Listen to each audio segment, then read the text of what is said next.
এবার চুরি হওয়া শস্য নিয়ে ইসরায়েলের সাথে কোন্দলে জড়াচ্ছে ইউক্রেন। ইরান যুদ্ধে নেতানিয়াহু সরকারকে সমর্থন দেওয়া জেলেনস্কি ঘোষণা দিয়েছেন তেল আবিবের বিরুদ্ধে নিষেধাজ্ঞার।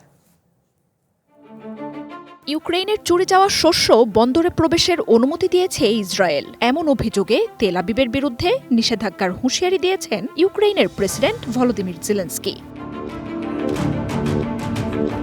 যুদ্ধের রুশ অধিকৃত অঞ্চলগুলো থেকে শস্যবাহী জাহাজ ইসরায়েলের বন্দরে নোঙরের ঘটনা কেন্দ্র করে টানাপোড়েনের শুরু। ইউক্রেনের কাছ থেকে দখলে নেওয়া অঞ্চলগুলোর শস্য রাশিয়া চুরি করছে, এমনটাই অভিযোগ কিয়েভের। জেলেনস্কির দাবি, মস্কো তেল আবিবের এই বাণিজ্য অবৈধ।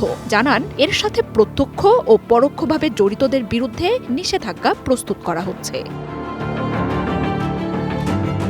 এর জেরে সোমবার ইউক্রেনে ইসরায়েলের রাষ্ট্রদূতকে তলব করে জেলেনস্কি সরকার। ইসরায়েলি গণমাধ্যম হারেটস বলছে, এই বছরই ইউক্রেনের দখলকৃত অঞ্চলগুলো থেকে শস্যবাহী অন্তত 4টি জাহাজ হাইফা বন্দরে ভিড়েছে।